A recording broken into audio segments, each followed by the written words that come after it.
This is All Things Nerd production.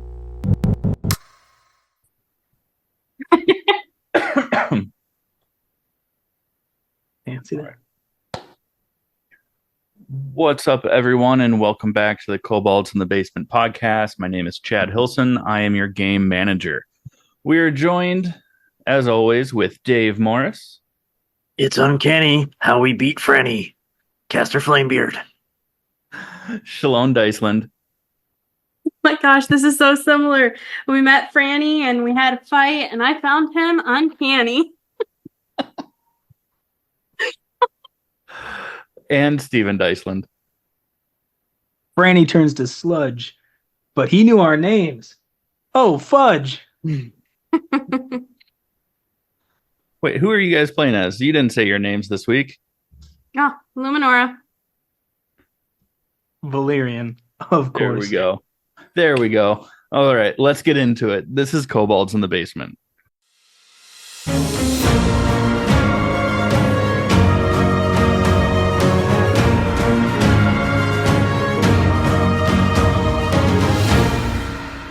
Oops.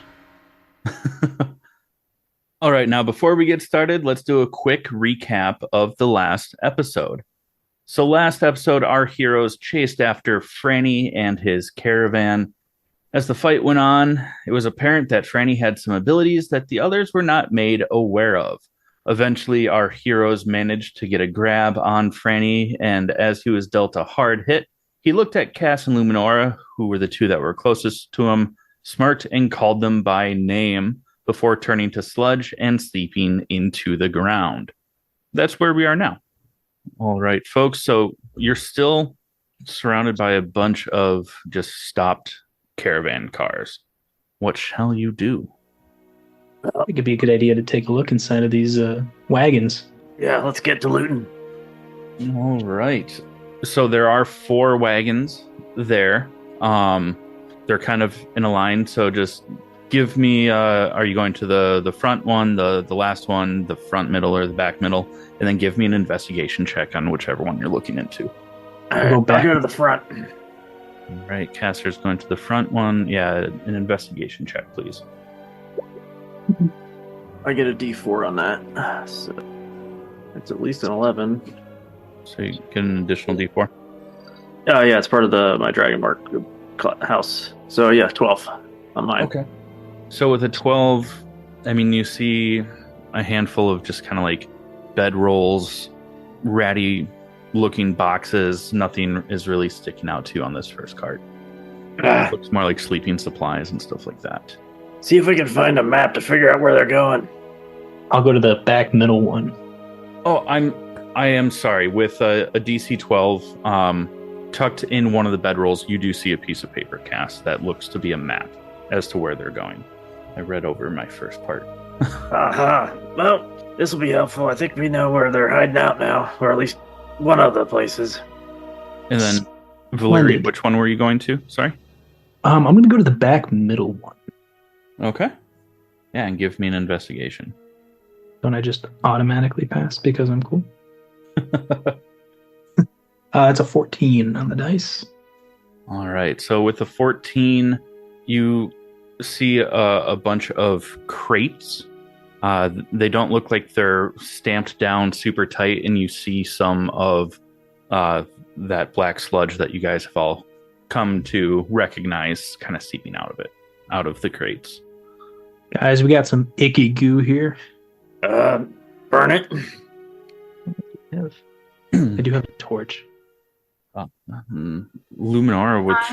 I am going to do the front middle. The front middle? Okay. Mm-hmm. Give me an That's the wrong one, sorry. A 4. With a 4, I mean, people sat in there. You don't really see much.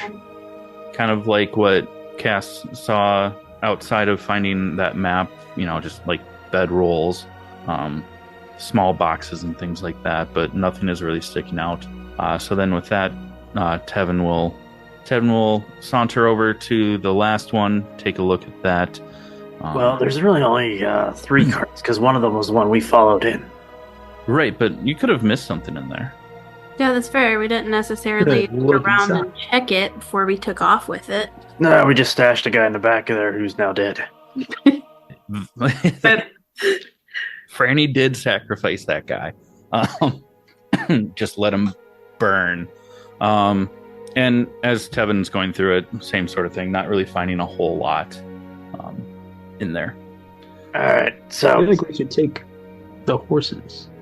well, I think we need to take a look at this map and figure out where we're going next. And I don't know if we want to rest up, take a little hour break or something, catch our breath, catch some wind, heal up a little bit.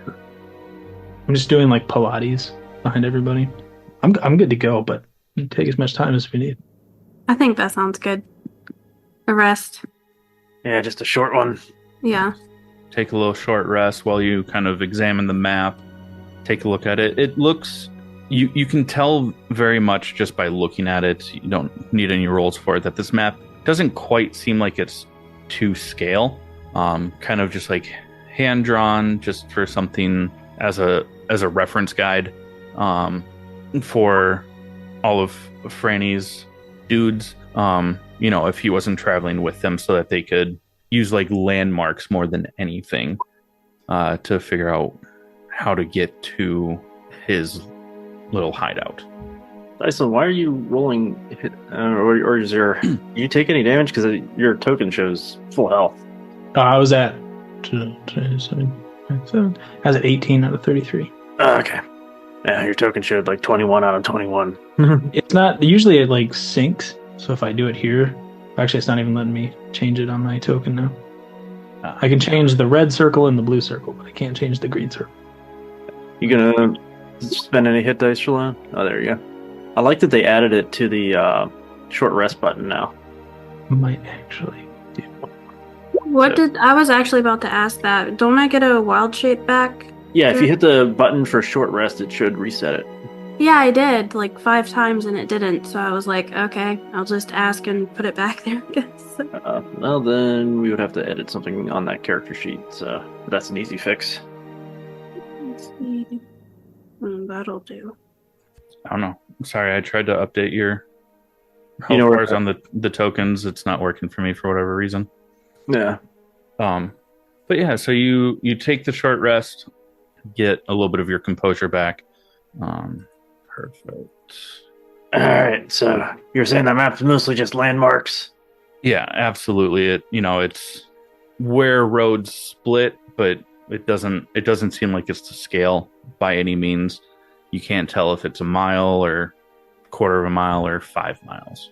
It's just a very crude, like, when you come to this fork, you go left. When you see this big dead tree, take a right, things like that.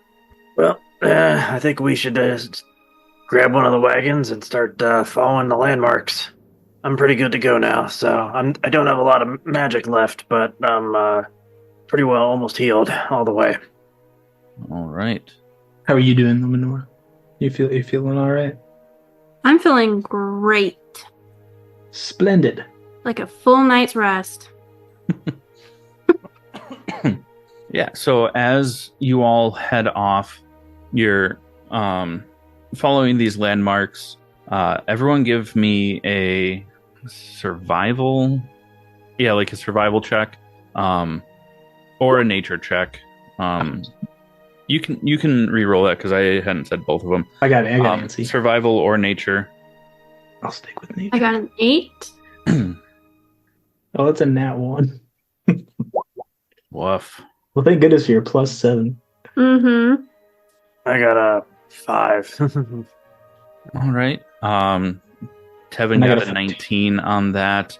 So as you're going, it was just this first one's was gonna be a low one. So as you're taking this carriage, you see the first couple of landmarks. You're feeling pretty confident that you're on the right track. About an hour or so has passed, and then I'm gonna need another round. Collectively, you need to reach without Tevin, 22 as a group. Same check. For Can you nature or survival? Nature or survival. Yep. Can you give some guidance there, Luminora? Sure. All right, I'll roll with guidance then. Is there a button I have to click for that or no? So I got a 15. 24. Nice. Now the high wisdom kicks Luminora in. alone is like, that's the landmark. Let's keep going this way. Yeah, so you end up veering off of the main road there. It seems kind of like an overgrown, wide, almost walking path. It's wide enough for the horse and carriage to go down, but it looks very overgrown, but it's kind of trampled from carts passing and things like that. As you make your way down that, you start to see the landscape starts getting hilly, more rocks and rocky as the trees kind of start to die down or just start to look more and more bare. So you start seeing more and more rocks, and you see a small cave entrance ahead of you. Well, that's not ominous at all. We found Utah. Well, I think we should go check it out. Go in it. Yeah. Oh yeah, I say we definitely be careful with it. I can take the lead. I can see in the dark, and I probably the toughest one of us to hit. Tevin, my friend, you stay behind me. Like up here with the cart, or just behind you? I wouldn't Just stay out behind here alone. me. Listen to the short fellow. Is there like any check we could do to like see if there's any like traps or anything like that in the like around the cave opening? Yeah. Traps is investigation. Yeah, give me an investigation check. 19. It looks clear. Okay. I was gonna say, I have chances of me beating that are slim. Even with my D4, I'd still have -1. So, all Well, after you, good sir. right, I will take the lead and run point. So as you make your way into the cave, it starts to slope down, and it just keeps going down at fairly steep, but not rough to make your way down. Oh, I'm so used to dynamic lighting. I spoiled you guys. And I'm lazy. I was like, Sean hasn't even seen all the work I put into that. Oh. I've showed her Um, some of it. yeah, What so I've you seen start of. making your way down. The ground starts to kind of level out. It starts to feel much more paved. Instead of cave walls, it starts to look more like actual like structured stone walls as you come into this fairly dimly lit corridor. There's some lanterns.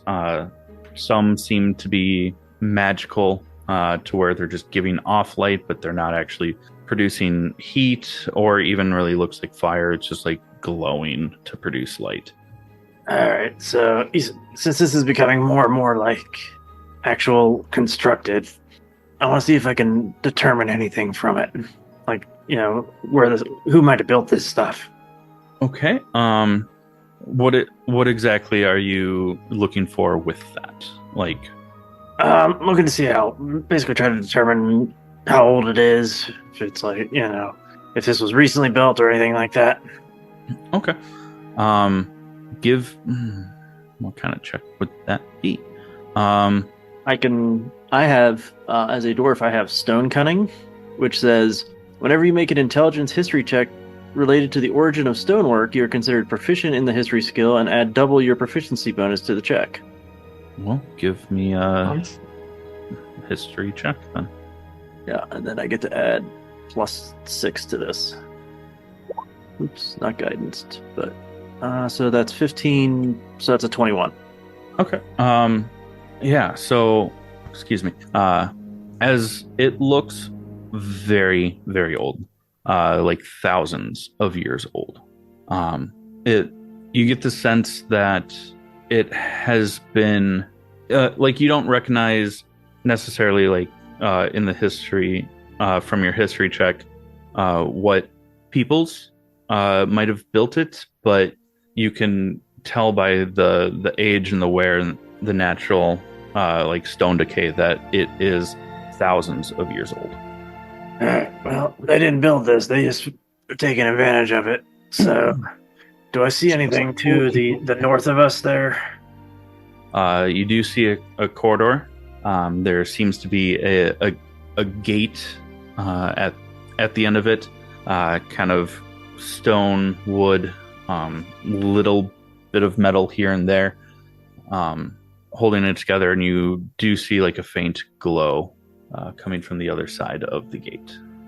Do we want to mess with this, or do we want to explore the tunnel to the west of us first? I could try to sneak up ahead. I kind of want to see what's on the west side of us.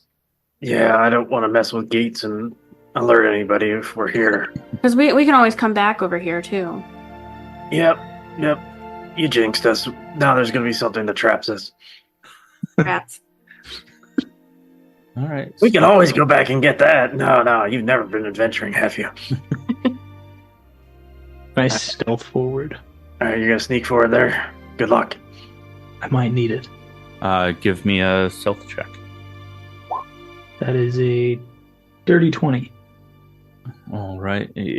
I mean, you would think that you're walking barefoot in sand with how quiet you're being.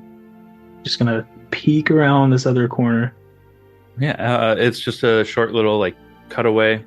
There's a little bit of a hearth.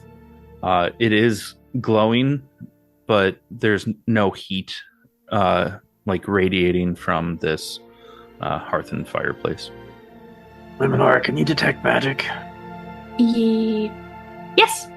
All right. Well, we give her a little time to cast that as a ritual so she can see if there's anything magical around. Good idea. Mm.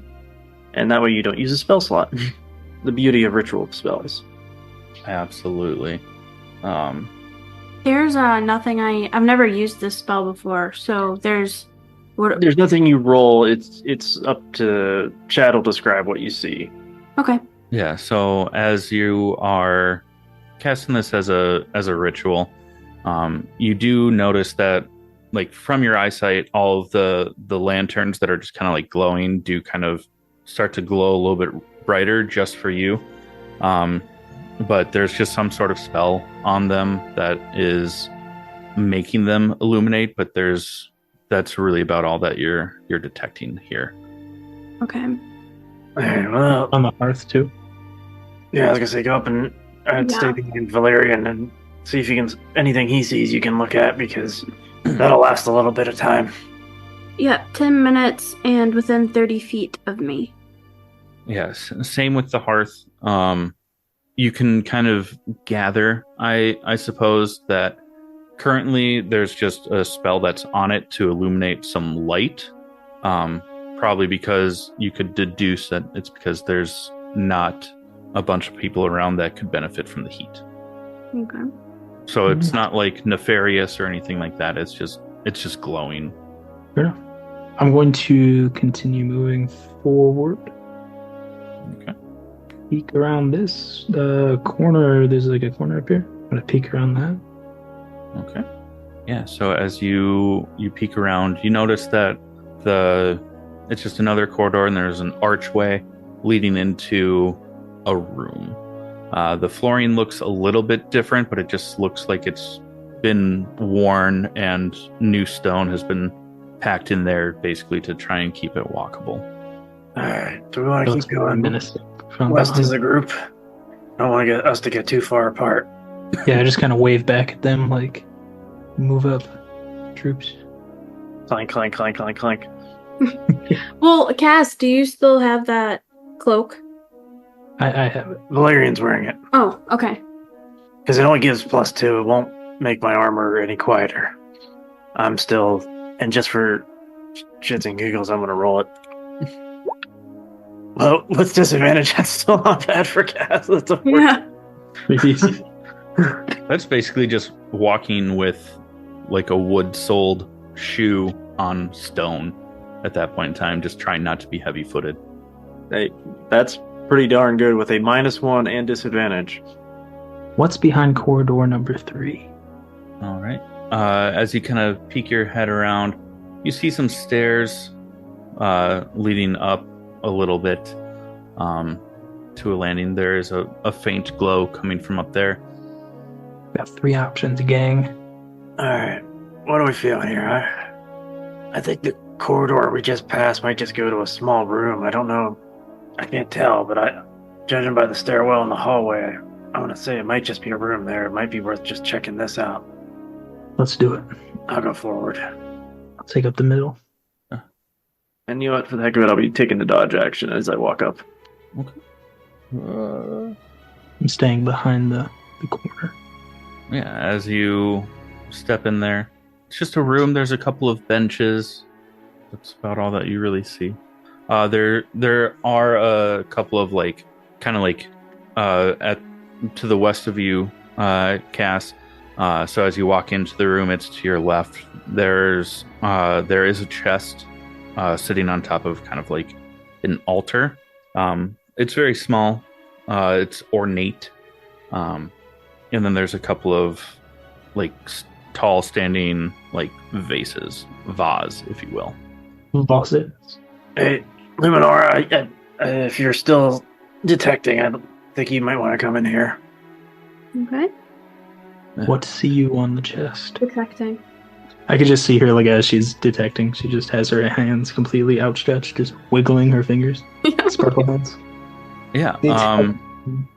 As you look around, it's the same sort of thing. Just the lanterns just are a little bit brighter for you. You don't notice anything really magical other than that in this room. Well, I totally called it. It's a room. Alright, I want to inspect but not touch that little chest thing, see if there's anything attached to it or anything before I even lay a finger on it. Oh, we're not going to do an ooh shiny? I'm not the button pusher. My fingers are itching. Yeah, give me a investigation check. That is only a 7. It looks like a really nice box that's sitting on top of this little altar table with a little cloth underneath it. It looks nice. Yeah, it's pretty, but I don't see anything, but we know how reliable I've been on that before. Can I give an investigation on it for him? I might let Valerian do it. He's probably a little better. He might be a little better. Okay. I was going to say just one more person can give it an investigation. Are you proficient, Steve? I have a +2, but I'm not proficient. I have 0. Yeah. As a rogue, you should probably pick that skill up next time you get a chance. Definitely. I think I might have picked like perception over investigation for some reason. Well, everybody wants high perception. Hey, you got the same as me. Also, with the 7, it's a very nice looking box sitting on a very nice looking cloth on the stove. Alright, well, I could always just cast Mage Hand. I was gonna say you could do that, or I was just gonna reach out with my quarterstaff at max reach and just tap it. I'll just throw the Mage Hand at it. Because you got 30 foot of range with that? I think with your ledger domain and all. Oh my gosh. So, is that what you want to do, Valerian? Yeah, I'll just do that. Okay. Describe how your mage hand is approaching the box. 'Cause Slowly. in my head, I imagine is it Thing from the Addams Family, just like walking and like flicking it. That's what I saw in my head. No, it's kind of doing like the hand wave that you do when you stick your hand out the car. And it's just kind of like slinking its way over to it. And then very fancy, like it even sticks up its pinky when it tries to lift the latch on the desk. Okay. Yeah. Are you just lifting the latch so you can like prod it open at another time, or is your mage hand just like lifting the latch and then just gonna try to like lift the lid open? At kind of one slow but deft movement. Yeah. As you do that, you see that there's a little vial sitting inside of it from a distance. Well, that was anticlimactic. My mage hand picks up the vial. Okay. Is just holding on to it. Just for like a second to see if, a giant boulder comes crashing down. I summon it back towards me so I can read or look at the vial. So we can look at the vial and see what it is. Could I use detect magic still? Would that be helpful? I'll tell you very it's magical. I mean, it's not magical because you were standing outside, like right outside the box. Anyways, it wasn't detecting anything for you. Oh, okay. So nothing really changed there. It's just a vial with some red liquid in it. Is the mage hand still just like holding it in front of you? Yeah, just right in front of my face there. Yeah. Okay. Are you gonna grab it, or are you just gonna? Because right now it's literally just floating in the air. You know. I'll grab it. Okay. Grab it, and I'll put it in my. Yeah. As you grab it, you notice that the red liquid kind of glimmers just a little bit, just from being jostled a little bit, and you would recognize this as a potion of greater healing. You were so worked up over this. Ass had me all nervous. Hey, I've gone through enough stuff where things blow up if you look at them wrong. There was the incident with the mimic. All right, so now we've done door number 2. Do we want to do door number 1 or door number 3? Luminora, I'd like to hear what you have to say on this. I vote door number 1. So the gate. The gate. To the gate we go. Expeditiously. Must buy Frodo and Sam time. All right. Is this thing locked in any way, shape, or form? Nope, it's just down. Oh, it's like more like a portcullis. Yeah, like a up and down kind of gate. All right. I'm gonna step. Let me see if I can lift this thing up. Hopefully it's not super loud. All right. So I would like to try to lift the portcullis. Okay. Yeah. Give me. I mean, it's not that heavy. But if you're trying to do it quietly, give me a stealth check. That might do well. Yep, that's a 3. I throw the cloak on him quick. Yeah. So you start lifting it. It's creaking. You hear the gears to kind of assist with the lifting. Clank, clank, clank. And it, you get it part way up, and maybe you don't have the best grip on it at first because you're trying to be as gentle and quiet as possible. It slips, slams back down into the stone. You hear it echo, just this goosh, goosh, goosh. Nothing happens. Well, So you go back to lifting it up, and then you're able to get it up. it's a good Wait, bet. listen. The Empire knows we're here. Listen. Drums. I was about to say the same thing. Okay. So as you walk into this room, there seems to be these weird writings on the ground in different colored paint. They're also glowing, giving off a light. But even as you're approaching it, Luminora, your detect magic still hasn't caught on to anything nefarious or anything like that.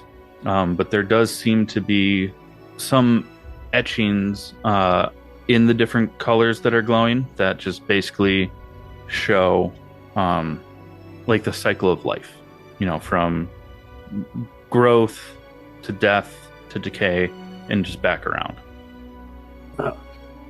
I would like everyone to give me an investigation check. Investigation. 19. 13. 4. Oh. 4. I just pat Cass on the back. Pretty, isn't it? It was just a bad roll, no matter what. It was a natural 2.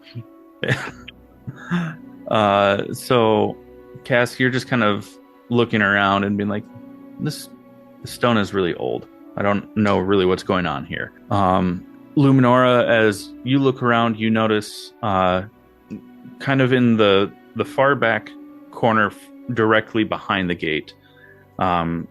So you do notice that there's a couple more of those like ornate little trinket boxes. One of them looks very decrepit and smashed. One of them, again, looks very pristine, sitting on a nice cloth. You see broken glass around the floor around those. And then Valerian, you notice that in the other back corner that there's a table with a bunch of like parchment sprawled out, and then there's a big heavy leatherback tome, but there's like frayed pages sticking out of it. I wish to investigate further. Okay. Yeah. Well, I'm gonna take both of your previous investigation rolls for this. So Luminora, you find another potion of greater healing in the intact box, and then Valerian, as you investigate the tome, there's not a lot of blank pages, a lot of very faded pages with scribblings of a language that you do not know. But you do find one that's still sticking out of the book. It's like on a thicker piece of parchment compared to everything else, where it looks like they had like ripped pages out or ripped apart scrolls to keep this one thicker sheet protected. See. And I still can't understand the language, though. All right. Yeah. Can I not understand the language? You cannot. Okay. But maybe someone in your party can. What languages do you read? I'll have you know, I am fluent in Dwarvish and Elvish. And a little secret language and a little secret language I can't really tell you about. Well, that's more than me, because I'm just common and Dwarvish, so. Can I walk up and just try to start reading it? Yeah, as you start walking up to it, so does Tevin, and he looks at it and he mentions that he can't read all of it. Some of these words, some of these scrawlings look familiar. I see the word undying, and many, but I don't know too much more. It's not quite something that I know. I know some of these words. Do you recognize at least what language it is? It looks to be abyssal. Oh, I know that language. You do? Splendid. I do. Okay. Well, here. How about you read it then? Perfect. I take the book from Tevin and I try reading what he can't make out. All right. I'm going to send you, Luminora, a private message. You might not have the perfect understanding of this language, but this is roughly what it translates to. Okay. I can read it aloud, right? Yeah. Okay, just making sure.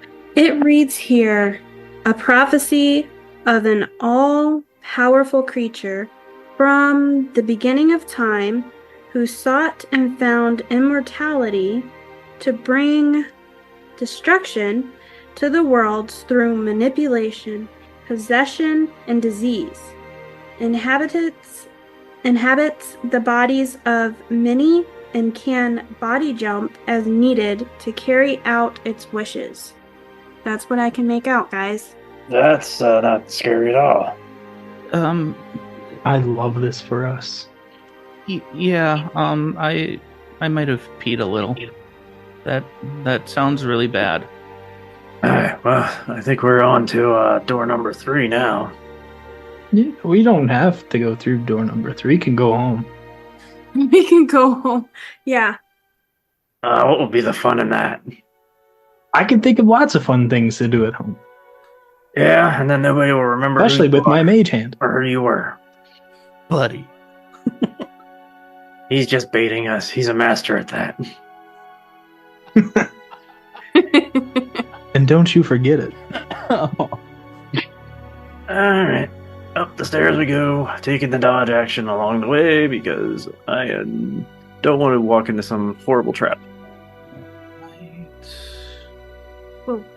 That's interesting. So as you make your way up into this room, you notice a similar, very like pinkish purple glowing rune on the ground. Very much matches the pinkish purple glowing rune from behind the gate, where it starts to show it's like a picture etched into the ground that's glowing, where it's showing that same cycle of the circle of life, if you will. This one depicts decay. I'm trying really hard not to sing Elton John right now, but We can't afford that. We can't afford those those licensing. But I also really wanted to. While you are in this room, it just kind of seems like a long room. There seems to be a cutaway both to the right and to the left as you look down the length of this room. So you come to the top of the stairs and it just opens up to your left. so about halfway to my left in this room, is that like just like floor engravings, or is that like a more sarcophagi looking? It's just ornate flooring. Okay. All right. Well, yeah. I'm gonna skirt along the outside, still taking the dodge action. Following in his footsteps here. Devin, behind. Safe and sorry, man. Everyone give me an investigation check. Again. 13. 16. 18. Nice. 18. All right. So we'll start with the 13 and 16. They both see the same. So also give me all perception checks at the same time. With the 13 and 16 for Luminora and Valerian, you do notice that there's back kind of by the way that you came by that pinkish purple rune, there was a little like half stone pillar, maybe came up to about chest height, and there was a small vase sitting on there, and it was kind of reflecting that purplish pink light, but not a bunch. Cass, with an 18 for investigation, you notice even as you're approaching, the cutaway to your right shows a stairwell going down, and you hear kind of like wind, kind of like an air current coming from down there, and then up to the top, up to your left, it looks that all of a sudden the stonework and all that kind of fades away, and it just looks like loose gravel also sloping down. With those perception checks, really the only thing that any of you notice would be Valerian with a 10, that to the right, on top of that, noticing and audibly hearing like an air current, you feel like warmth, which you haven't really noticed in the corridors or the other rooms since you've been down here. Feels warm up there. All right, so it's warm to the north of us, where the wind sound is. Yes. Okay. Can I look in that vase? Is it like an open top vase? And the light's coming like from within the vase? Yeah. Can I I want to tiptoe up to it and kind of like on my tiptoes peek, try and peek into the vase?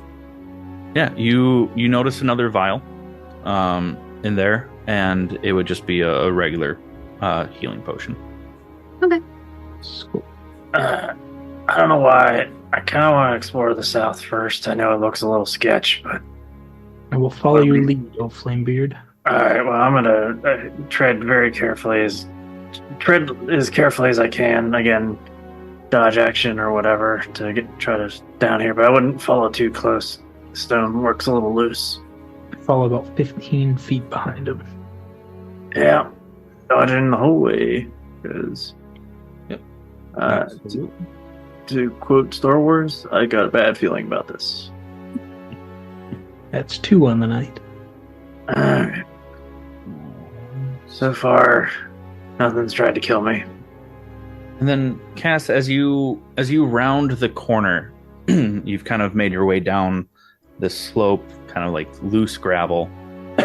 As you start to round the corner, give me a perception check with advantage. That is only a 10. Okay. So with that, you do notice that it's kind of damp down here. You can't tell if it's just natural moisture because you're far underground and there's not a lot of solid stonework in the ground to kind of keep things like the moisture from the ground from coming up, or if it's something else. Alright, I kind of want to like peek around the corner a little bit, and then I want to use my divine sense. Okay. What all does your divine sense give you again?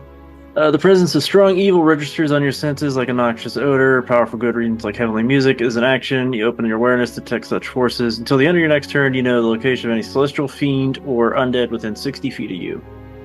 Okay. I need everyone to roll initiative.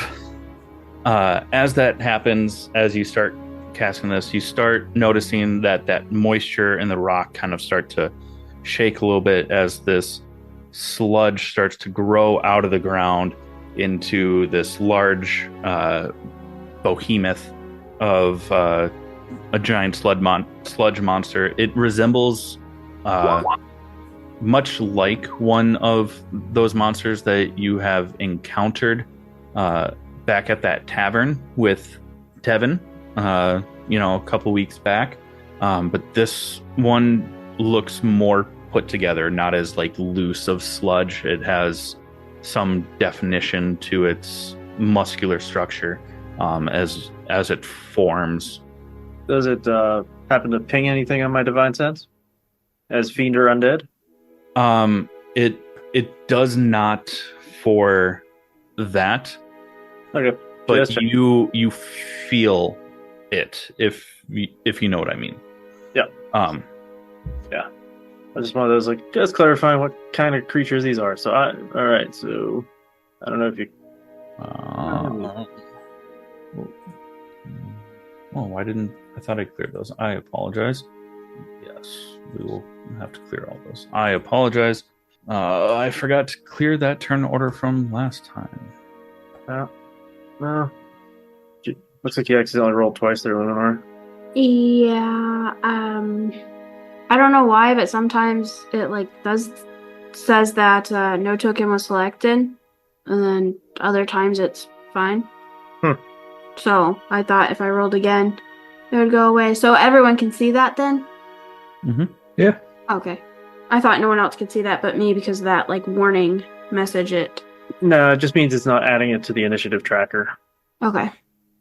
Like, I rolled well, yet still going last. At least among our group. I don't know what this thing's going at, but... Why did that change all of those? Oh my goodness. I am struggle bus for sure. All aboard.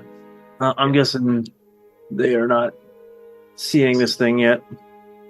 No, they have not rounded the corner yet. We got company! We know now. Running action. I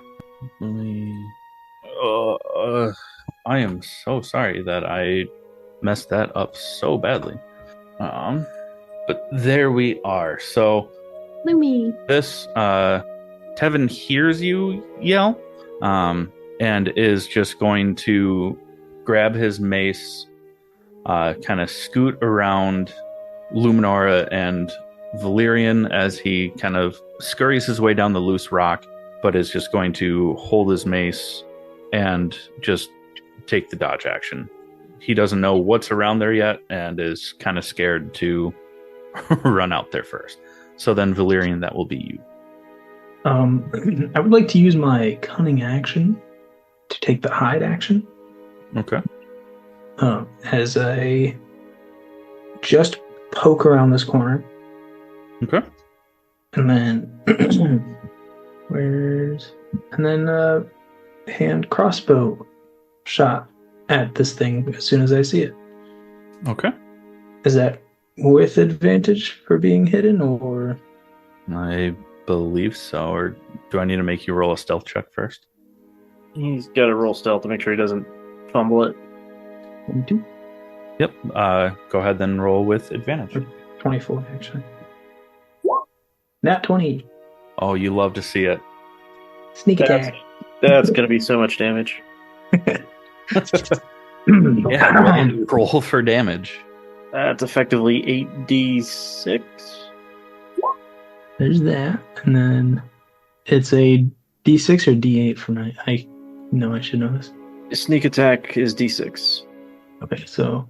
but it's 3d6 doubled to 6d6. That's right, okay.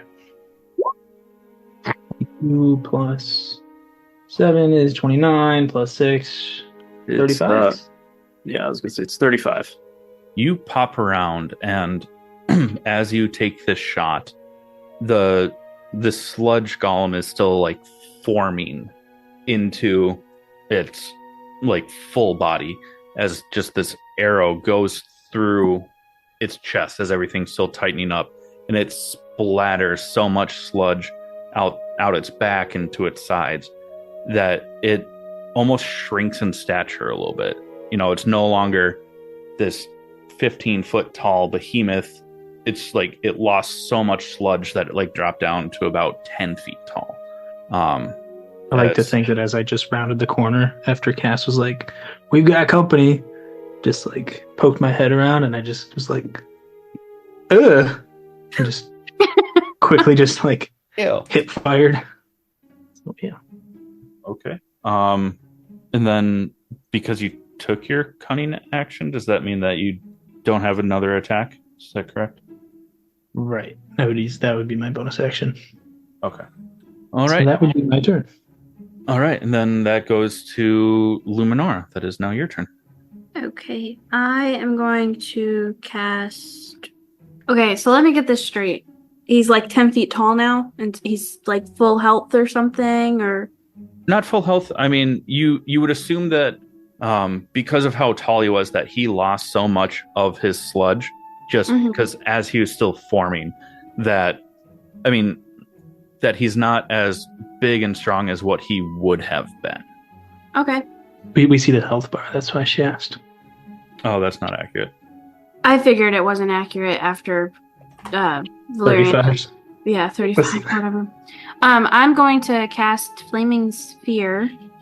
You have to move up because you gotta be able to see where you can cast it. I'll just move like to the side of the wall here. And that's 5 feet. I'm gonna put it right here in this square. Okay. Okay. And sorry, when I like place it, can I ram it into a creature? Or do I have to place it first? You place it as your action, and then you ram it as a bonus, I believe. Okay, that's what I want to do. Okay.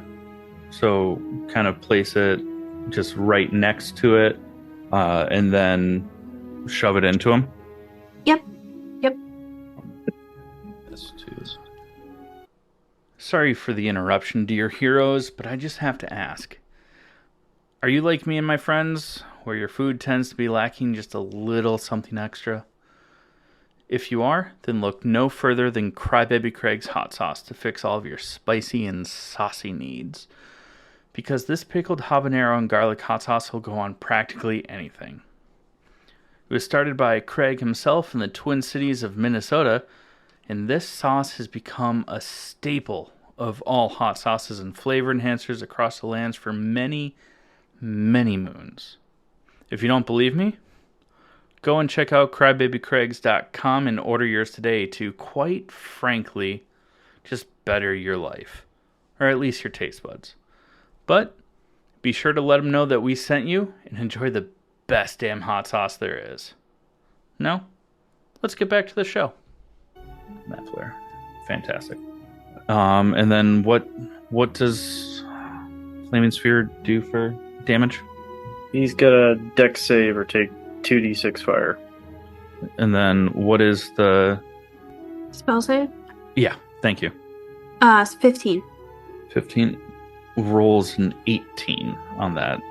So you Okay. take half, which would just basically be whatever you roll on the dice if he's vulnerable, like these things tend to be. Oh yeah, so roll the regular damage. Oh, sorry. Click, please. Here we go. Probably popping up for level. So 8 fire damage. Okay. Yeah, so this big ball of fire just ignites just past this giant sludge golem, and as it moves forward, you start to hear this sizzle as it just roars out in pain for that 8 damage. He didn't like that. All right, and then anything else that you want to do with your turn, Luminara? Nope, that'll be it. All right, and then How's he looking now? he's looking hurt, and he's definitely not enjoying that fire. And then Cass, that is you. All right, I'm gonna saunter, over to the east here a little bit, 1, 2, 3, and then move up a little closer north to him, and then I'm just gonna try to smack him with the quarterstaff. All right, As a 17 to hit. a 17 does hit. That is 9 bludgeoning. All right. Yeah, as you swing into him, one side of this golem is sizzling and burning, and then just to get smacked by this quarterstaff, just looking rough, but still standing. Well, good thing I have a second attack. Might not still be standing after this. That's only a 9 with my second attack. Yeah, 9 misses. All right, and then my spear butt bonus action attack. Spear butt. That's a 25 to hit Well, the 25 does hit. Yeah. for another 8. Still standing, but looking so very rough. It's almost like losing its form, but is still standing well enough. And so then that goes to the sludge golem. Remind me again with flaming sphere, if he starts his turn or ends his turn in the flame, does he have to do the deck save again? Or is it if he's still there at the start of your next turn, Luminara? Ends its turn. Within 5 feet of the sphere, must make. Okay. Well, then he's just going to take a couple of steps around to get out of there. And then he is going to make a slam attack on Cass there. Yep. I'm assuming that a 10 does not hit. No. The tank of a No. man that Cass is. Nope. Then I'm assuming that for his second slam attack, that a 15 also misses. Nope. 15 does not get through my shield. I'm just standing there holding it back. All right. Well, that's about all he can do with his turn. So then it goes back up to Tevin, who is going to lower his mace, because now that he has a more clear view of him, he's just going to lift his hand right over Valerian's shoulder and cast Produce Flame towards this sludge golem. He rolls a 17, which does hit. And as he casts Produce Flame, Valerian, you just feel this quick rush of air and warmth as this fire shoots right over your shoulder. You see it hit the golem square in the chest, and as you hear the sizzle and some of the goop and sludge start to drop from where the fire hit him, you notice that the rest of its form falls away and just and turns into a puddle in the ground. I turn around immediately. High five, Tevin. He grabs your hand. Hmm. He doesn't quite get it.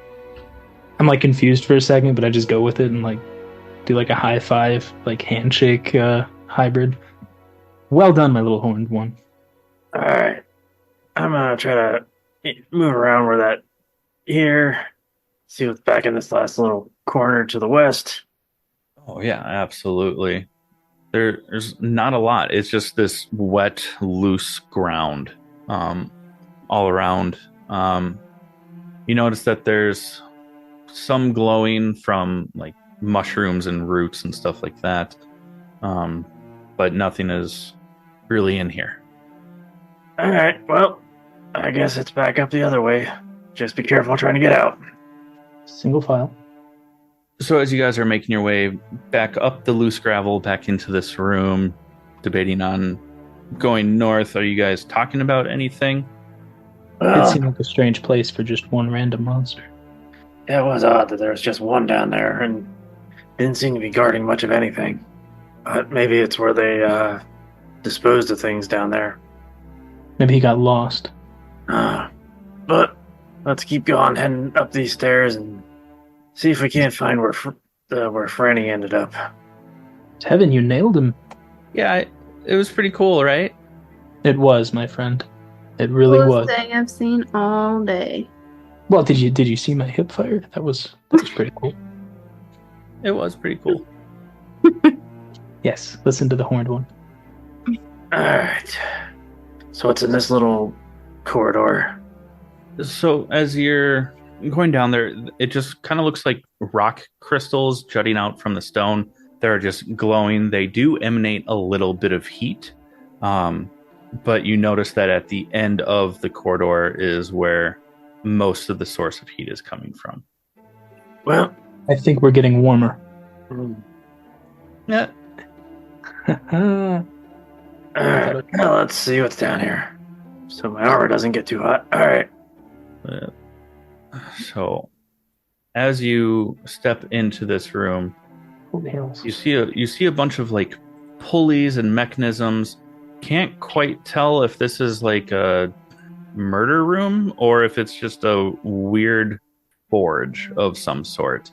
It doesn't look like a forge of what Cass would recognize from his like youth and growing up.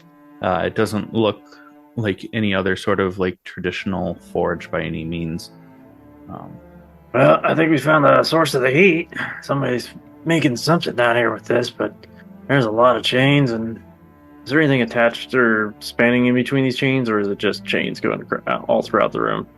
The chains are just kind of going all throughout the room, going through different various like pulleys and stuff like that. And you notice that in the middle, it's very much open, where there's a little bit of fire, but like lava and some magma, and it just kind of looks to be like a black stone with those same rune carvings from that one room where it shows all of the cycle of life in there. All right, let's walk around, check this room out, but I don't recommend touching anything unless you absolutely have to. I'm gonna follow Cass here. I see how it is. Oh, Maybe like that's Tevin. I thought you were Tevin. Could I do like a perception check maybe, just to see if I can kind of get a grasp on kind of, I guess, how it works, or what's being made here, or what's being used as. I can kind of get like a general idea of situation. Be a little bit more specific. What are you trying to figure out? What is actually like? Are you looking to see how it works? Are you trying to figure out what it's used for? Like, yeah, I mean, if it's a forge, like, if it's kind of if it's got any sort of indicator of, okay, put material in here, get material out, how it works, I guess, would be just the simplest way to do that. Okay, then give me more, instead of perception, give me an investigation check. Nat 20. All right, yeah, with a nat 20, kind of on that northeast wall where you're at, you see that there's a crank there, and that there's a matching crank across the forge, kind of over by where Luminora is standing, that run up to some of the chains, and you can see that by cranking those, the pulleys work to raise and lower that stonework in and out of the forge. All right, and you said there's like the carvings of like the various stages of life are here. Yep, they're the stone that's attached to all the chains is not fully submerged. They're almost at like floor level. So if you were daring enough, you could jump from the edge of the opening onto that and across where it would technically be level. So it's not fully up to where you could look inside of it, but it's not fully submerged to where it's in the process of heating whatever might go inside of it. Alright. We could possibly crank it up. Yeah, I had a slightly different thought. So we've seen symbols of various stages, like that one that was in the hallway that we just came out of. That was in the...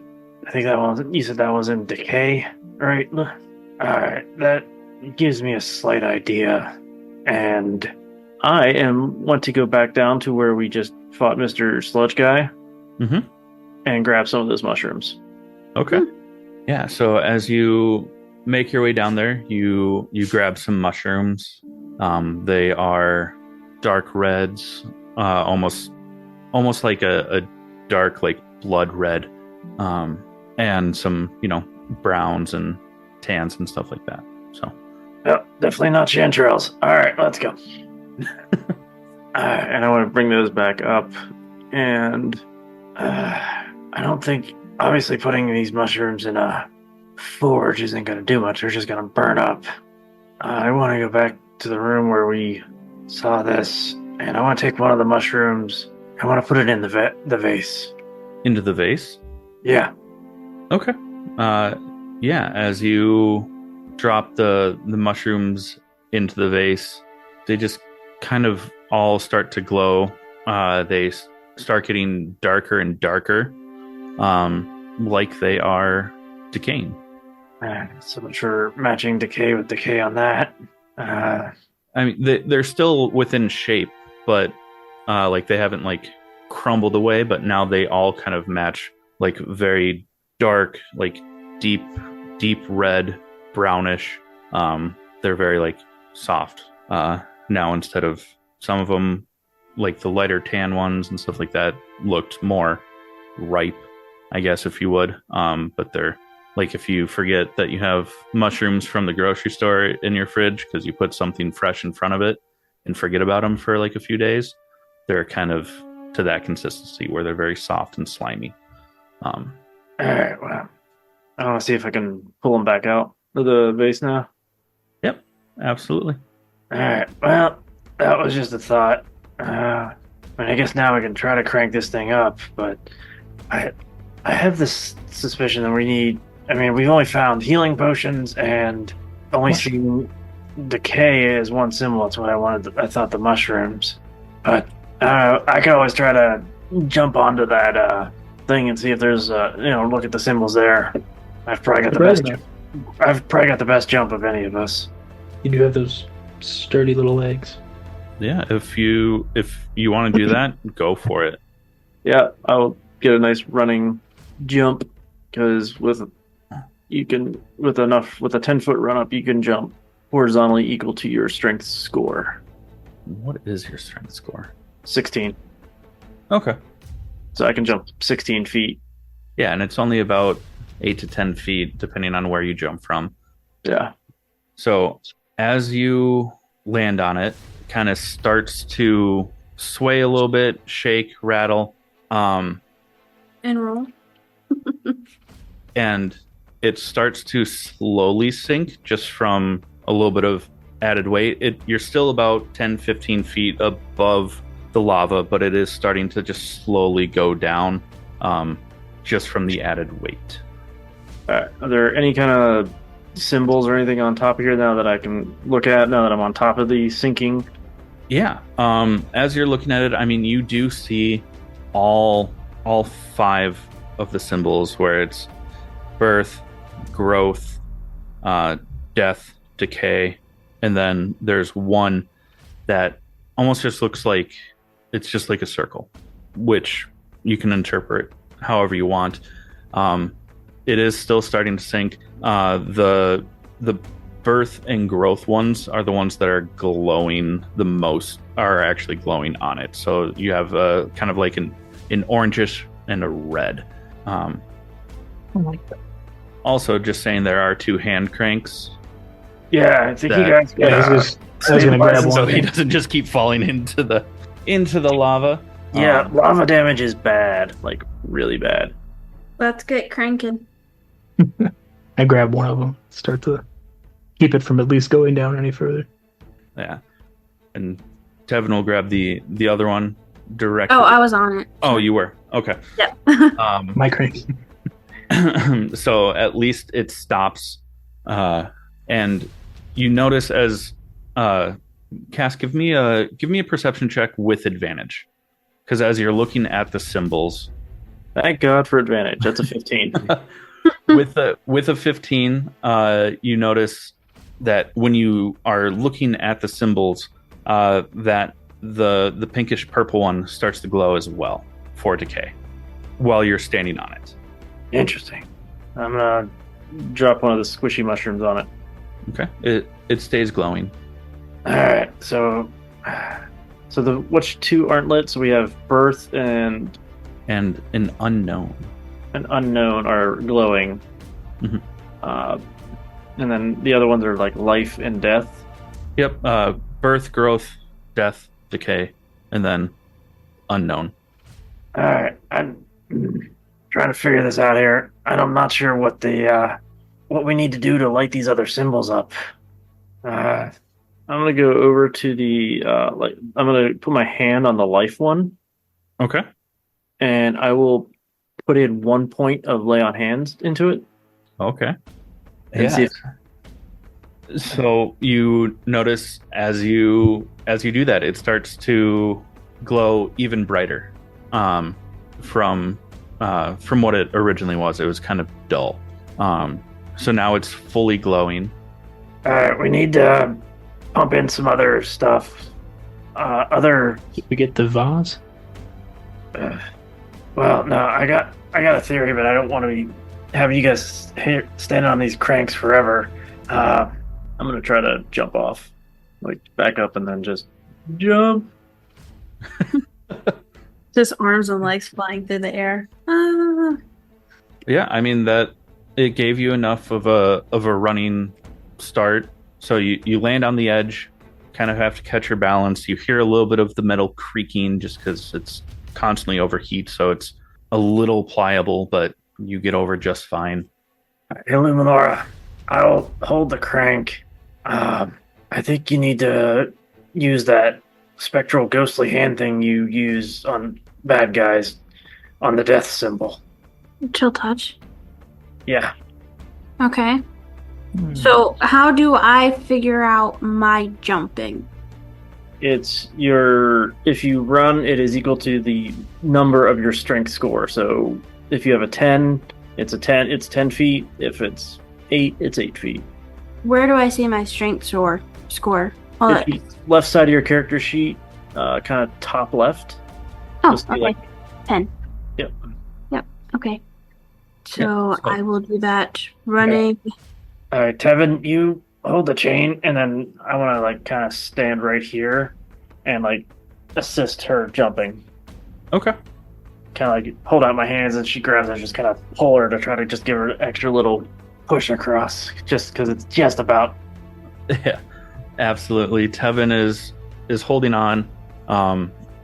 He almost looks like it's a little bit tough for him, but you see him grab his staff to kind of use as a lever so that he's got a really good grip on it. Okay, so I chill touch the symbol then. Okay. Forgot about chill touch when I was thinking of this. Yeah, so as you shoot out your chill touch and it touches the symbol for death, it starts to glow. Right. Sweet. So then we just have the unknown left, right? Mm-hmm. Everything but unknown is lit. If we crank this thing up, I think we need all this stuff lit first. Because I have a feeling this is going to be our way out. Any ideas what the unknown is? I don't know. I put in a tiny bit of healing to get the life symbol. You were able to use your ghostly death hand to get the death symbol. The other two were already lit. So I'm going to guess it's some kind of element or something. Might even be fire, because that seems to be something this place doesn't like. could it be? No. Can I try? Well, I could probably reach from here. Mind Sliver? What exactly does that do? Psychic. Psychic. Yeah, you can definitely try casting it. Okay. I will cast Mind Sliver aimed at the unknown symbol. All right. What does that spell look like when you cast it in this instance? Just kind of like very much like a Dwayne Johnson's smolder, just directed at the symbol, and then just like a almost like anime type of like hard zoom, like You the hear air around my head, blue my stealiness forehead. from Zoolander. Just Yes, there we go. You got it. as you do that, I mean, you look very provocative and seductive, but nothing happens. I hold the gaze, just hoping until Just I in give case. up. Just get set. Alright, well, hey, Tevin, can you try hitting it with some fire? Yeah. Here, I'll hold the crank. Okay. Yeah, and he casts produce flame at it. It just the 4 symbols just glow a little bit brighter, but nothing happens to the unknown. It wouldn't be the sludge, would it? I mean, we can try a drop of that. I still got the vial. Must be worth a shot. Yeah. Which places? Alright, yep. Hop on off. Yeah. Alright. And then I'm gonna take a little bit that vial sludge and just try to drip just like a drop onto the unknown symbol. Yeah, it hits and you see the sludge kind of like dance around the symbol, but it doesn't start to glow, and then it just soaks into the stone. What about like blood or something? Cut yourself. Hey guys, I have a cantrip that I could try. It is along the lines of necromancy. Dark. Luminora just did something similar to that. Oh, okay. I mean, you can try it. It can't hurt. Okay. Yeah. So, Lumi, can you hold the crank just so I can get a little bit closer, so I can? You bet. So Tevin's gonna take a little bit of a running start. He's gonna be like, Cass, can you hold out your hands just in case? Yep, I'll catch you. Right. He jumps across. Both Valerian and Luminora, you feel the cranks kind of start to go, but you're able to hold them in place. It's the power of pulleys. And Tevin's going to kind of kneel down, place his hand on the other symbol, and he's going to cast Spare the Dying on it. It starts to glow for a second, but then it stops. And he just kind of looks up and he's like, I thought maybe. That was a good thought. I mean, we're not expending resources here, so that's not a bad thing. Anybody got a scroll of Revivify on them? I mean, I already tried a little healing that worked on the life one. Well, I got a couple other things I might be able to try here. Let's try this, and I'm going to take off my glove, put my left hand down on it, and I'm going to cast Mage Armor into it, which is Abjuration. Okay. And as you do that, what does it look like? So when I cast that, it almost looks like a set of like chains that are coming out of the mark on the back of my hand, and it would go in and almost normally on a person would like almost wrap around on like a chainmail shirt, but in this case it's just probably just going all into the symbol. Okay. You notice as you do that once again the symbol starts to glow. It holds the glow a little bit longer. You start to feel the stone that you and Tevin are on shake a little bit, and you hear this deep guttural echo from down the hallway. That's kind of just south of where Valerian is. There's just like a wooden door, but it sounds like a guttural sound is coming from there, and then it stops almost as immediately when the rune stops glowing. Seems to just absorb magical energy. So maybe magic in general is the kind of the key to this. And I got another thing I don't think we're going to need today that I can kind of try to pump into it. And yeah, I'm going to jump back across. I don't want to have too much weight on this for them. Yep, go ahead. I'll help you. Yeet. Yep.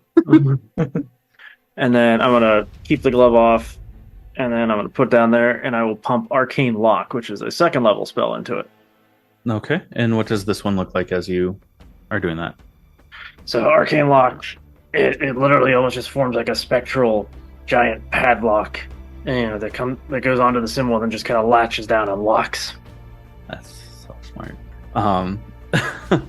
As the symbol is kind of taking hold of the magic, it starts to glow, and it's kind of a dim glow, but it's not diminishing as quickly, and you hear that same guttural roar from down the hallway, and you notice that some of the fire and lava beneath you, it kind of starts to swell, not quite swirl or grow or anything like that. It just kind of almost like a ripple effect as everything starts to shudder, and you hear the sound of a latch undo, and then you hear 2 more latches.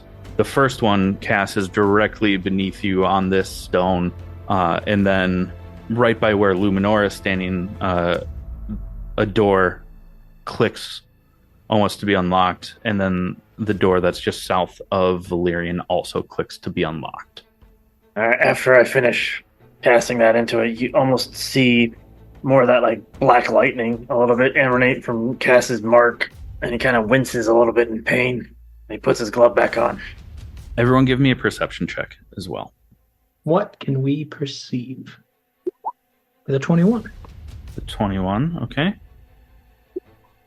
12. It's a 21. You're just dyslexic. And Cass with a nat 1. I didn't. That was my other previous one. That was your previous one. My bad. Where I had the advantage, thankfully. Oh, that's right. So I will. It's been a minute. Perception. That's only an 8, though. Okay.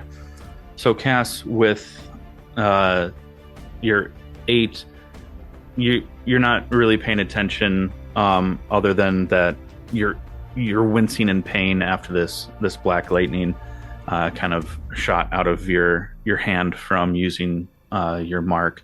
Luminora with a 12, you notice the black lightning as well, but it kind of arcs out of his hand from his mark into that symbol, the unknown symbol. And Valerian, you notice that as that black lightning hits the symbol, it starts to glow more and wrap around that astral like padlock, how Cass described it, and just wraps around it and kind of crackles before it dissipates into the symbol. And now the symbol is glowing stronger. It seemed to like that. Yeah, well, I don't have much else I can put into it that I don't want to. I could put in one more thing, but it sounds like things opened up around here. So, I'm gonna get off the suspended thing that's suspended over lava now.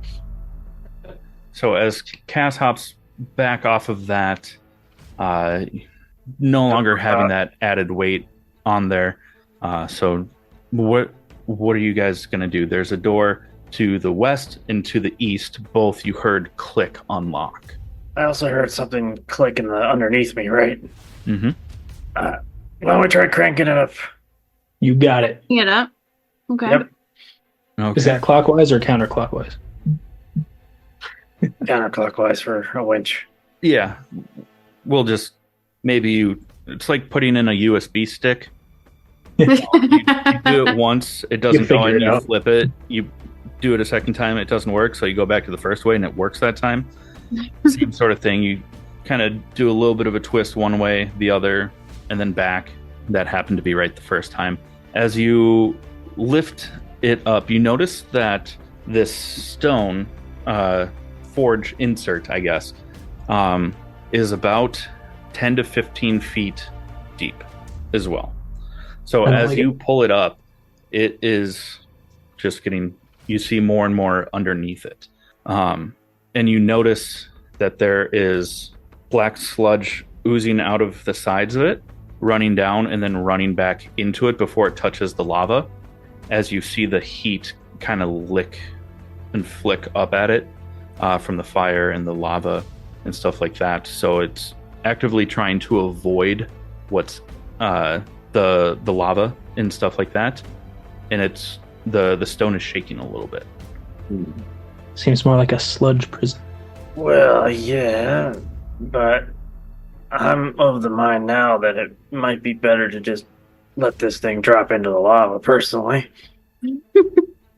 I mean, we've got the black sludge in there. I mean, cooking it's never a bad thing. I gotta say, I'm on the same page with you. All right. Okay, yeah. Do we just let it loose then? Yeah, let it drop. Maybe slowly, so there's no splash. Let's T1000 this thing. So yeah, just slowly drop that back in. Yeah, as it's getting submerged into the lava, you hear a little bit of a sizzle.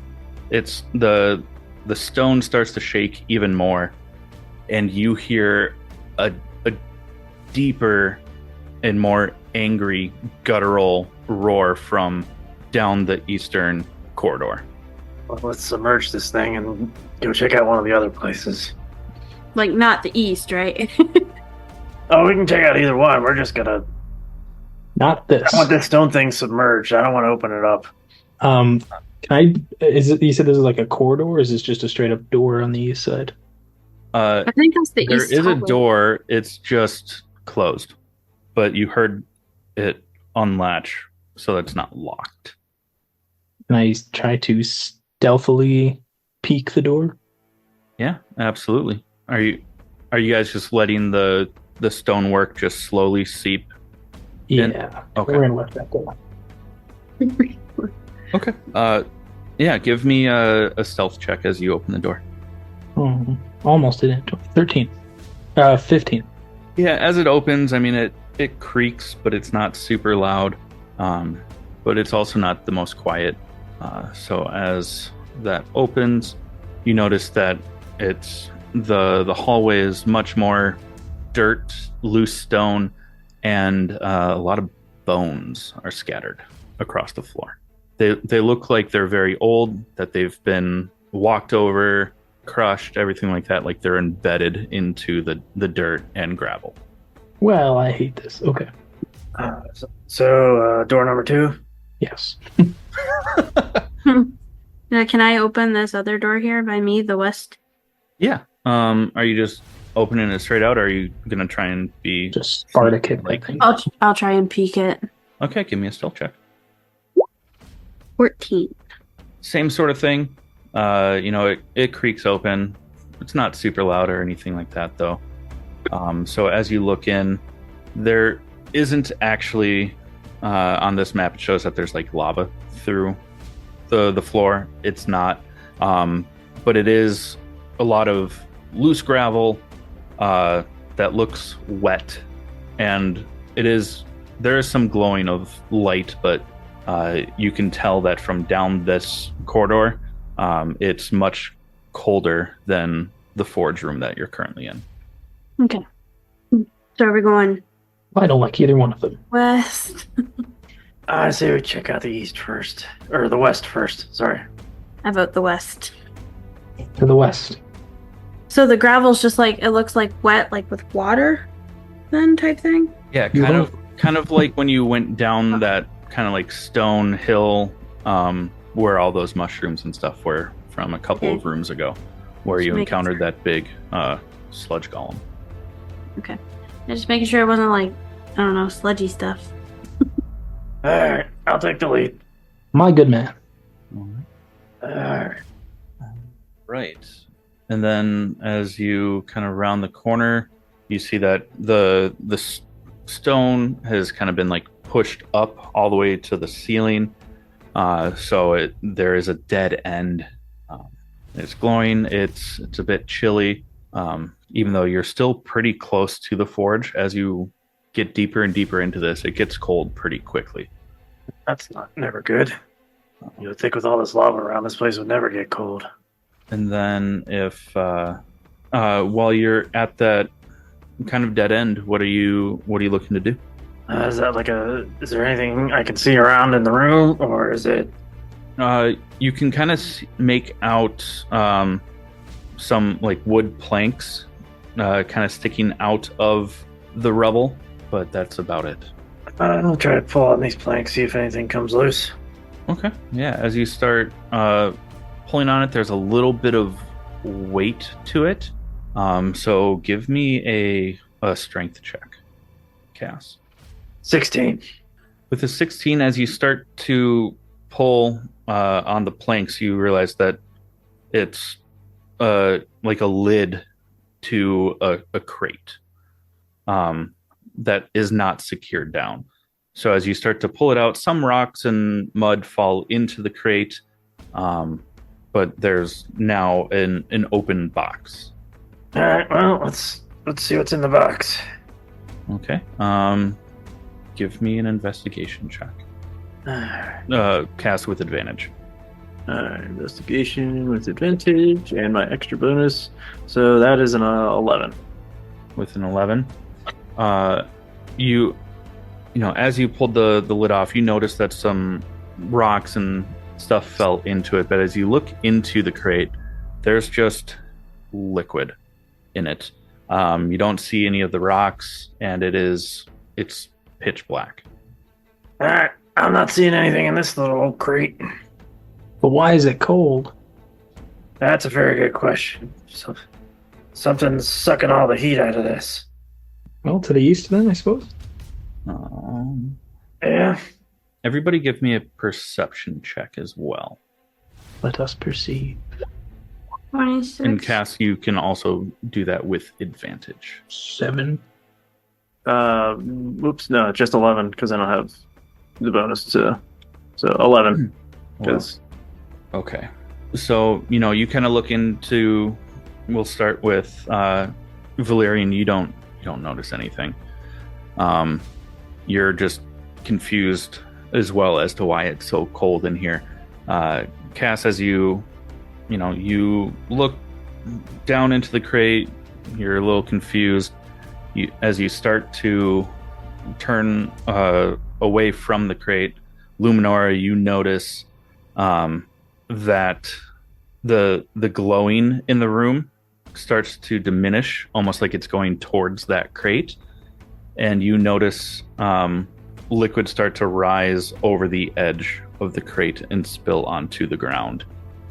And I'm going to need you guys to roll initiative. Oh no. You knew. That's a 9 for me. That's a 7 for me. 13 for me. Oh, okay. Fantastic. No, not that. As that sludge kind of piles over, you notice suddenly another sludge monster takes shape. This one is not nearly as massive, but still, again, it kind of resembles one of the sludge monsters that you had seen and battled back at that tavern, but one of the smaller ones. But again, this one looks much more toned All right. And again, I guess Tevin's going to go first. He doesn't know what's going on, so he's just kind of like staying back. He's just holding his quarterstaff, not knowing what to do. So he's just going to take the dodge action. So Luminora, that is now you. I am going to go up to him. I'm going to use my Halo of Spores on him. Okay. What's the DC on that again? Is that 14? 15. 15? Mm-hmm. Okay. He does not succeed on that. So that's 4 damage, correct? I want to say it's 8. He didn't succeed?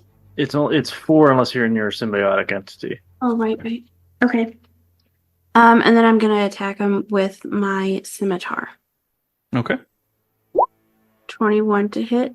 21 does hit. Go ahead and roll damage. 7 slashing. All right. Yeah, so as you swing into it, just some sludge flies off the end of your blade as you swing through. And then that is now its turn. Okay. Right off the bat, it is going to look at both Cass and Luminora, and it is just going to almost yell out, but as it does, it looks like it's projectile vomiting this black sludge at both of you. I need a dexterity saving throw. It's a DC 12. That's a 0. Oof. There we go. 17. All right. So, Luminora, you pass on it. Obviously, Cass does not, so you are now restrained until the end of its next turn. Also, at the end of your turn, you can roll to try and get out of it. But that is now Valerian. Okay. He's just gonna walk up and see this little mud dude puking all over my friends, and whip out the old hand crossbow and try to take a shot. 23 to hit. 23 does hit. For 14 damage. 14 damage. Okay. And 17 to hit for the next shot. A 17 also hits. Go ahead and roll damage. For 8 damage. 8 more piercing. Total of 22. Okay.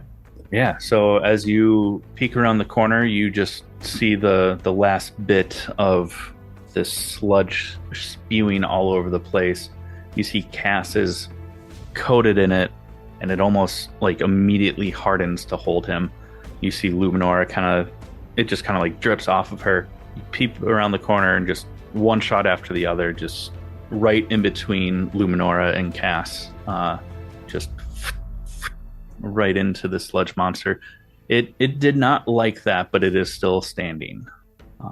Yuki sludge beast. And then Cass, that is you. So you are restrained. Yeah, and he said I can try to break out at the end of my turn. Yep. So it'd be another DC 12 dex save. Alright, well, before then, I'll just, I guess, swing my quarterstaff at disadvantage. Okay. That is a 15. 15 does hit. That is 11 bludgeoning. Okay. It's looking very, very hurt. Alright, second attack.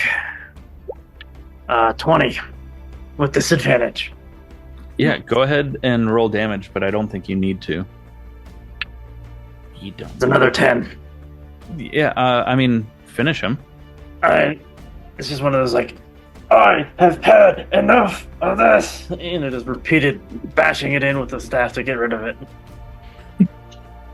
Yeah, as you hit it, it starts to kind of crumple, and then it explodes into sludge. I need you both to Luminora and Cass need to make another dexterity saving throw for this explosion. I'm still at disadvantage. So that's a 6. Right. So, okay. So, Cass, as this explodes on you, you take 12 points of damage. In Luminora, you take 6. Okay. And yeah, that's where it's at. And we are now back out of initiative. I chose poorly on what its first attack would be. All right. Well, that was exciting. Let's go to the east. Yeah, I think I got some of that stuff in my mouth. I don't think you need any more of that stuff in you, buddy. What are you talking about? Nothing.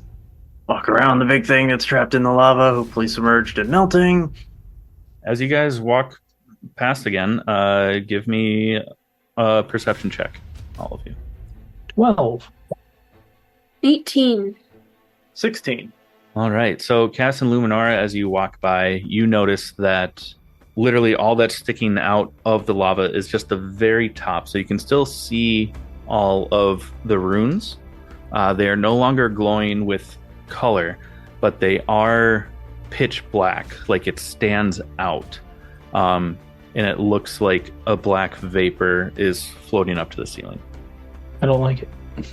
All right. Yeah, no, I'm not a fan either. Let's go down the bone hallway instead. Can I sneak my way down this hallway? Yeah, give me a stealth check. 17. Sorry. Yep, you are managing not to step on more of these bones, so no crackling is going on. Okay. I'm going to walk down the corridor and just kind of take a peek around the corner to see what I can see.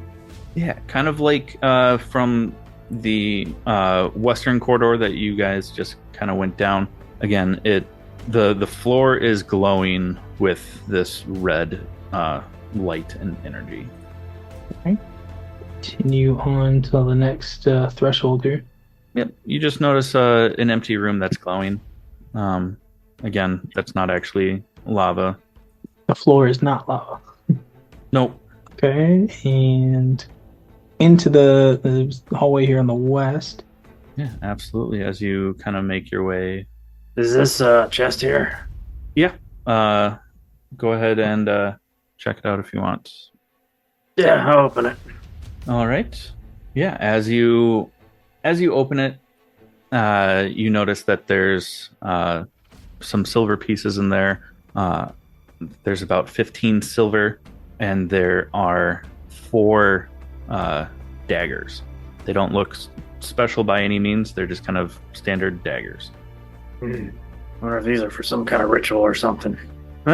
Worst case scenario, I can always throw them at somebody. All right, I'm continuing down the hall, just kind of like going kind of slowly, just checking all my corners as I pass. Doors and corners. Yeah, and you see an archway. You notice those same 5 symbols across the arch. None of them are glowing. They are all pitch black. All right. Well, we gotta try to light these things up again. I'm wondering. There's no door into this room or anything like that. It's just an archway. So we can just walk under.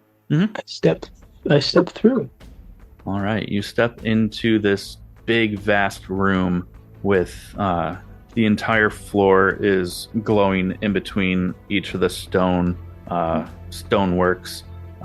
You see a large, throne that seems to be made out of bones, and that is also reaffirmed by the fact that there's a lot of bones scattered around the foot of it. Divine sense. Yeah. Celestial, fiend, and what? Undead within 60 feet. Within 60 feet. So, as you, you can sense basically the entire room. It almost like pings, disappears, and it looks to be coming from the throne. All right. I don't know why. Was that mine or somebody else's who highlighted the whole? That was mine. Sorry. because like the whole room's like pink now. Oh, I undid it. I'm sorry. There we go. That was just a little like odd. So there's something like moving around. It seems like it's almost appearing, disappearing, but you don't see anything. But is it registering as undead? Or fiend? More of a fiend. We're not alone in this room. Yeah, I know. We're all here. No, I mean there's some kind of fiend presence here. Evan? No. Okay. Hey, that's mean. I love you, buddy. Okay, thanks. I would not approach the really awesome Halloween decoration. So it keeps like coming in and out then. Yeah. I only sense it for a couple seconds, but it seems like it's like leaving and entering or phasing or something. Like it's here and then it's not here, like it's almost blinking. Can I see if I can perceive anything else around the room? Yeah, what are you looking for? Anything that strikes me as odd, I guess, besides just random bones and glowing floor lights? Yeah, give me a perception check. 18. Okay. So with an 18, you notice two things. You notice one, that there is it almost blends in with all of the bones, but it's to the side, the eastern side of that throne. It looks to be a box made out of bones.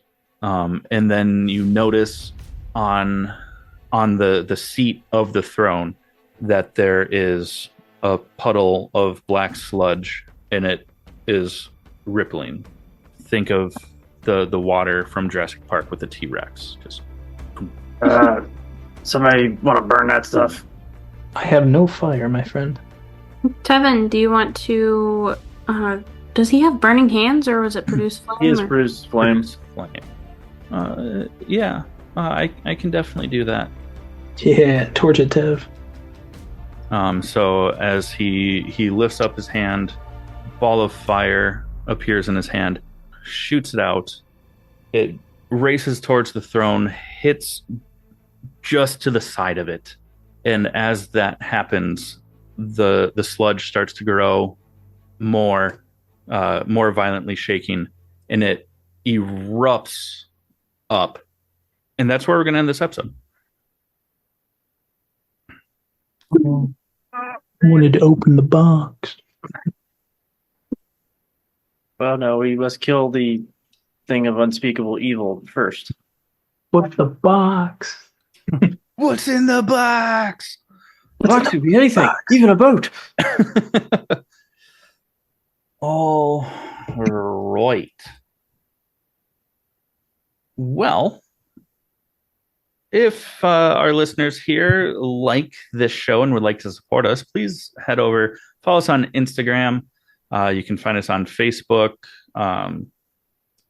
We have a Reddit subpage or a subreddit. Look at me not knowing how that works. Just search Kobolds in the Basement, Instagram Kobolds in the Basement pod. Or if you want to become a premium subscriber, you can always go to buymeacoffee.com/allthingsnerd. When you subscribe, let us know that it is us kobolds that got you to subscribe so that you can get some member exclusive merch for our show. Also, like, share, and subscribe wherever you get your podcasts. That way you can stay up to date on the latest episodes, some bonus content, and announcements as they come. Anything that our heroes would like to plug this week? Not this week. Got nothing today. So I'm gonna plug Kobold Press with their new announced gaming system of Tales of the Valiant that just came out officially yesterday or today. So it's a system that is today. as we're recording today, but it's a 5e like system with some nice tweaks and changes that I think has a lot of potential. And if you're not a fan of Wizards of the Coast products anymore, then I think it's a perfect alternative. Absolutely. We might be exploring that here in some coming episodes. So that'll be exciting. Yeah, and then just like every week for me, if our listeners like other nerdy content and enjoy podcasts, check out the All Things Nerd podcast. You can find that over at www.allthingsnerdpod.com for everywhere to find, listen, watch, all sorts of stuff like that. Well, that's it from us here. So goodbye from Kobolds in the Basement. See ya. Bye now.